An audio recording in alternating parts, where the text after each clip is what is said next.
దీన్ని బండి గురివింద అంటారు. ఇది ఫ్లవరింగ్ వస్తాను చూడండి ఇప్పుడే. ఏమో గింజలమ్మ, దీన్ని చూడండి పగడాల్లాగా ఎలా మెరుస్తున్నాయో గింజలు. దీన్ని మహాగురిజ అంటారు, బండి గురివింద అని కూడా అంటారమ్మా, పెద్ద గురివింద అని కూడా అంటారు. అంటే మన మామూలు గురివిందకైతే కింద నలుపు ఉంటుంది, ఇది అలా ఉండదమ్మా, పగడాలే ఉంటాయి, చాలా అందంగా ఉంటాయి. ట్రైబల్స్ దీన్ని దండలు గుచ్చుకుని కూడా వేసుకుంటారు. అవునవును, చాలా అందంగా ఉంటుందమ్మా. ఇవి ఇక్కడ వేస్తున్నాను చూడండి. ఇది దీని ఆకు తీసుకోవాలమ్మా. దీని ఆకు మనం ఇలా దూసుకుని, ఈ ఆకుని నలపడం అవదమ్మా, ఎంత కొట్టినా నలగదన్నమాట, గంటలు పడుతుంది. అందుకు దీన్ని ఏం చేయాలంటే ఒక కుక్కర్లో, కరెంట్ కుక్కర్ ఉంటుంది కదా, ఆ కుక్కర్లో కొంచెం వాటర్ పెట్టి ఇలాంటి గిన్నెలో వేసుకున్నామా, ఇలాగ ఆకులు, దీన్ని వేడి చేస్తే ఒకసారి వదులుతాయి కదా, అప్పుడు దాన్ని పేస్ట్ చేసుకోవాలి. పేస్ట్ చేసుకుంటే ఈ విధంగా వస్తుందమ్మా పేస్ట్. ఈ పేస్ట్ ఏం చేయాలంటే, ఇది 400 గ్రాములు అనుకోండి, ఇలా ఒక ఇనప దాంట్లో వేసుకుని మనం ఇక్కడ మీకు ఊరికే చూపిస్తున్నాను. ఈ ఆకులు ఇవన్నీనమ్మా, ఇది బండి గురివింద. దాంట్లో నువ్వుల నూనె అమ్మా, అంటే 1 లీటర్ నువ్వుల నూనెకి 400 గ్రామ్స్ ఆ పేస్ట్ చేసుకోవచ్చు. 400, 500 కూడా వేసుకోవచ్చమ్మా. ఇలా పోస్తాం మనం ఆయిల్. ఇనప దాంట్లోనే చేయాలా? ఇనప దాంట్లోనే చేయాలండి. ఇప్పుడు ఈ బండి గురివింద పేస్ట్ చేసుకున్నామా, 400 గ్రాముల పేస్ట్లో 1 లీటర్ నువ్వుల నూనె పోసుకోవాలి. పోసుకుని ఇలాగ ఇనప పాత్రలో సన్నటి మంట మీద పెట్టుకుని ఈ పేస్ట్ ఏదైతే ఉందో అది ఇలా నలిపితే ఒక ఉండ అవ్వాలమ్మా. చేతికి చల్లగా తడి అనేది తగలకూడదు. ఆ రకంగా తయారైన తర్వాత దాన్ని గుడ్డలో పోసుకుని వడపోసుకుని దాన్ని కనుక స్కాల్ప్కి నైట్ రాసుకోవాలమ్మా.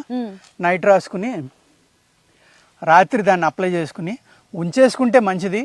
ఇప్పుడు జిడ్డుగా ఉంటుందని బయటికి వెళ్ళలేదు కాబట్టి మార్నింగ్ ఒక న్యాచురల్ షాంపూ, అంటే మన ఏదైనా ఒక కుంకుడికాయ కానీ, షేకాయ కానీ, అలోవెరా ఇలాంటి న్యాచురల్ షాంపూతో తలంటుకోవాలమ్మా. అక్కర్లేదు అనుకుంటే 1 వీక్ కంటిన్యూగా అప్లై చేస్తే మంచిది.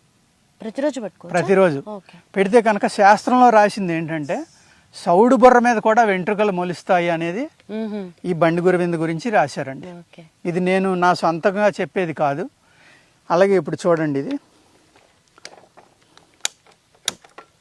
వెలిగింది కదమ్మా, ఒక స్పూన్ ఏదైనా ఉంది. ఇది చాలా టైం పడుతుందమ్మా ఇది ఎగరటానికి, బాగా జిగురుగా ఉంటుంది అన్నమాట. ఇది జిగురుగా ఉండటం వల్ల ఏంటంటే దీన్ని ఇప్పుడు మనం వేసాం కదమ్మా, పేస్ట్ వేసాం, ఆయిల్ పోసాం, అట్లీస్ట్ 4 hours పడుతుందమ్మా ఇది. అందరూ ఏమనుకుంటారంటే ఏదో ఇలా పెట్టి సన్నటి మంటమే పెట్టాలమ్మా. ఇప్పుడు మనం ఎక్కువ పెట్టాం మంట, అలా సిమ్లో పెట్టుకోవాలి. కొద్దిగా మండుతుంది కదా, అలా చాలా సన్నటి మంట మీద మీకు 4 hours పడుతుందమ్మా మనం బల్క్లో చేస్తే. ఆ విధంగా వడపోసుకున్న తర్వాత ఇటువంటి ఆయిల్ వస్తుంది అనమాట. ఇది బండి గురివింద నూనె అమ్మ. ఇది హెయిర్ పెరగడానికి చాలా అంటే చాలా అద్భుతంగా పనిచేస్తుంది. 4 గంటల పాటు 4 గంటలు పడుతుందమ్మా అది.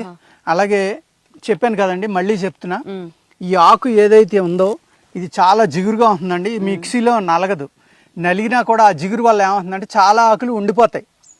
అందుకేం చేస్తారంటే మీరు దీన్ని ఒక కుక్కర్లో, మనం రైస్ ఎలా వండుకుంటాం అలాగే నీళ్లు పోయకుండా ఆవిరి మీద దాన్ని ఆకు వడిలేలాగా చేసుకోండి.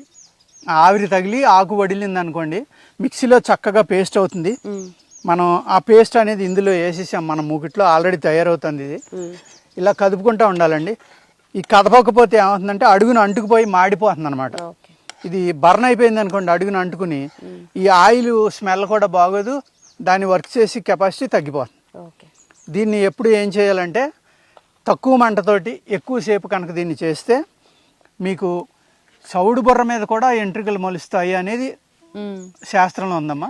అయితే నార్మల్ గా జుట్టు ఇప్పుడు బాడీలో ఏదైనా ప్రాబ్లం ఉన్నా కూడా జుట్టు మీద ఎఫెక్ట్ చూపిస్తుంది, జుట్టు రాలుతూ ఉంటది కదా. అవునండి. మరి అలా రాలినప్పుడు దానికి ఎలా ఉపయోగపడుతుంది? ఇది ఏంటంటే జుట్టు రాలడానికి మెయిన్ రీజన్ ఏంటంటేనమ్మా, ఒక ఫంగల్ ఇన్ఫెక్షన్ కానీ, మీ రూట్ ఉంది కదా జుట్టు యొక్క రూట్, దాంట్లో బ్యాక్టీరియల్ కానీ ఫంగల్ ఇన్ఫెక్షన్ కానీ ఉంటుందమ్మా. ఎక్కువగా ఫంగల్ ఉంటుంది స్కాల్ప్లో.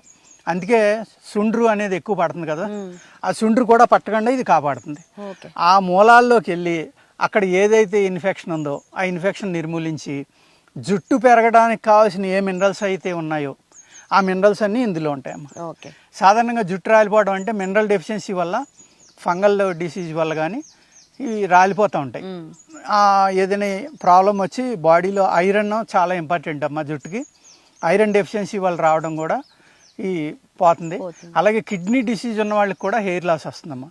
ఎందుకంటే మెయిన్ మన బాడీకి మినరల్స్ ఇవ్వాల్సింది కిడ్నీయే కదా. అది ఫిల్టర్ చేసి బాడీకి ఎన్ని మినరల్స్ కావాలో అన్నీ సప్లై చేసి మిగిలిన యూరిన్ ద్వారా బయటికి పంపేస్తుంది. ఆ ప్రక్రియ తేడా వచ్చినప్పుడు, ఫిల్టరేషన్ సరిగ్గా లేనప్పుడు కూడా మనకి ఈ జుట్టు రాలిపోవటం అనేది చాలా ఎక్కువగా ఉంటుంది అన్నమాట. అన్ని రకాలుగా. అందుకోసమేనమ్మా ఈ చెప్పి ఏ అయితే మనం ఉన్నాయో ఇది ఎలా వాడుకోవాలి, ఎలా చేసుకోవాలని చెప్తాం.